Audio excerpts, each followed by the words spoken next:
السلام عليكم ورحمة الله وبركاته. أهلا بيكم متابعيني في كل مكان. إن شاء الله النهاردة من مطبخ ماما عبير هعمل لكم طريقة عمل بسكويت العيد.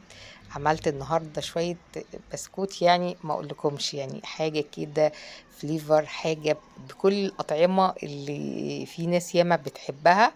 عملت بالقرفة، عملت بالإكسبريسو والنسكافيه، عملت بالشوكليت، عملت بشر البرتقان. يعني عملت شوية بسكوت عظمة عظمة عظمة. زي ما انتوا شايفين كده البسكوتة بتتكلم يعني. خبزته بطريقة روعة زي ما انتوا شايفين كده، ملفوف، يعني تحس كده ان البسكوتة بتضحك. بصوا طلع نواعم. عارفين البسكوت النواعم بتاع زمان اللي كنا بنسقيه بالشاي بلبن؟ بالظبط كده يعني. او انا يعني برصه كان بيتكسر مني من كتر نعوميته. زي ما انتوا شايفين كده، حلاوة وجمال مفيش بعد كده. عظمة عظمة عظمة. عملت طبعا، بصوا بالشوكولات جميل جدا وخفيف كده. الحمد لله والشكر لله ان هو طلع جميل جدا. يعني انا كنت تعبانة مش قادرة اعمل، بس انا دي عادة وقلت مش ممكن ان انا اقطع عادة زي ديت لاولادي، حتى لو تعبانة بموت لازم يعني اعمل لهم كل حاجة بيحبوها. والحمد لله والشكر لله طلع البسكويت روعة روعة روعة. كل سنة وانتم طيبين. يلا شيروا الفيديو في كل مكان عشان الكل يستفاد والكل يدخل يجرب الوصفة. تنسوش بقى تحطوا لايك وندخل نصلوا على النبي ونبدأ وصفتنا. أنا هنا بالنسبة للمقادير معايا 2 كيلو دقيق نخلاهم، ومعايا قالب فرن، ومعايا هنا 750 جرام سكر بودرة، وهنا معايا 2 بيكنج باودر، ومعايا 6 بيضات، ومعايا كوباية لبن، وكوباية عصير برتقان، ومعايا 3 معالق لبن، و3 معالق قرفة، ومعايا الإكسبريسو والنسكافيه، ومعايا هنا القرفة. دي الأطعمة، ومعايا كمان معلقة فانيليا. معايا كل الأطعمة اللي أنا هاشتغل بيها. طبعًا في ناس ما بتحبش إلا تعمل بالبرتقان بس، والبشر البرتقان ماشي، ما فيش أي مشكلة. الدقيق هنا ضِفت 2 كيس بيكنج باودر وعليها ذرة ملح. باقلِّب بقى زي ما أنتم شايفين كويس أوي.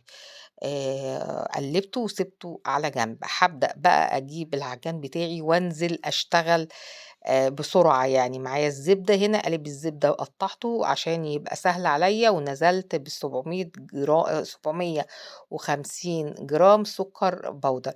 أنا هاكتب لكم كل المقادير في صندوق الوصفة عشان الناس اللي هتعمل البسكوت بتاعها، يعني تدخل تعمل خلاص، يعني إيه، ما فاضلش إلا أسبوع. ادخلوا شوفوا الوصفة واعملوه بسرعة. زي ما أنتم شايفين كده نزلت بالزبدة ونزلت بالسكر، وبدأت بقى أخفقهم كويس أوي. أنا شغّلت العجان على 3، وبدأت أعلّي السرعة يعني لغاية ما وصلت ل5. وأنا عايزة يفضل العجان يضرب فيه لغاية ما الزبدة ديّة لونها يفتح. عايزة اللون الزبدة تبقى أبيض. تمام كده. طبعًا ما فيش عجان يبقى في مضرب بيض، تفضلي تضربي بمضرب البيض. ما فيش مضرب بيض بإيديكِ، يعني مش هنغلبه. هابدأ أنزل بال6 بيضات. الكيلو عليه 3 بيضات، دُولة 2 كيلو عليهم 6 بيضات. ومعايا معلقة الفانيليا بانزل بيهم. ما باحبش أكتّر في البسكويت بتاعي، يعني ما باحبش أكتّر فيه البيض. في ناس بيقول لِك 4 بيضات و5 بيضات و8 بيضات، لا، لا، لا، لا، ما فيش الكلام دهوّة.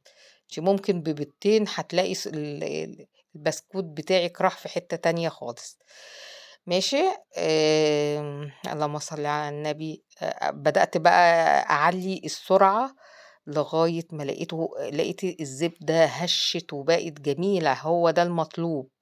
هو ده المطلوب في البسكوت بتاعي، إن أنا يعني أخفق كويس الزبدة مع السكر. بابدأ بقى أنزّل كل الحاجات دي في المضرب. أنزّل الزبدة بقى بالإسباتول كده، أتأكد إن يعني اتخفق كويس أوي. تمام كده. هابدأ بقى أنا هاضيف عليهم كوباية لبن وكوباية آآ برتقان. لو أنتم مش عايزين تحطّوا القالب كلّه، قالب الزبدة كلّه، ممكن تشيلوا 200 جرام زبدة وتضيفوا مكانهم كوباية زيت. يعني الناس اللي بتحب تحط زيت، يعني زيت في البسكوت ماشي، ضيفوا كوباية زيت، بس شيلوا 200 جرام من الزبدة، تمام كده؟ مش عايزين خلاص يبقى كده تمام. هنا ضِفت 3 معالق لبن بودر، بيدّي برضه البسكوت طعم لذيذ وريحة حلوة. بدأت بقى أجيب ال الخفق بتاعي اللي أنا خفقته كويس أوي، وأنزل بالخليط كلّه على الدقيق زي ما أنتم شايفين كده. بُصّوا اللون أبيض وجميل وهَش وحاجة عظمة. لو عملتوها كده يبقى أنتم كده البسكوت بتاعكم نجح. عندي هنا البشر مش هاحطه هنا دلوقتي خالص. أنا بقى هامسك بقى ألِم بقى العجين مع الخليط بتاعي الجميل ده. مش عايزة عجن، البسكوت ما بيتعجنش عشان نبقوا بس إيه فاهمين، البسكوت ما بيتعجنش. أنا تعبت رُحت قاعدة على الأرض، ضِفت هنا 3 معالق كاستر. الكاستر جميل أوي بيخلّي البسكوتة هشة كده وجميلة. أنا جِبت بقى، ما جِبتش المكنة، أنا جِبت القمع بتاعي وقُلت قبل ما أقطّع يعني أشكِّل العجين بتاعي، قُلت أجرّب كده بالقمع أشوف الدنيا هتبقى تمام، لقيته زي الفل و100 فُل و10. حاجة كده بسم الله ما شاء الله، روعة، روعة، روعة. بدأت بقى أجيب العجينة بتاعتي وأقسمها ل4 قطع، لإني أنا عندي أولادي في ناس بتحب بالقرفة، وناس بتحب بالشوكولاتة، وناس بتحب بالبرتقان يعني ما رضيتش أزعّل حد، يعني رُحت قطّعت العجينة وقُلت أعمل كده يعني من كل يعني حاجة طعم، من يعني كل حتّة عجينة كده أعمل لها طعم. نزلت بقى بالقرفة ونزلت بالنسكافيه، أنا حطيت نسكافيه وعليهم إكسبريسو.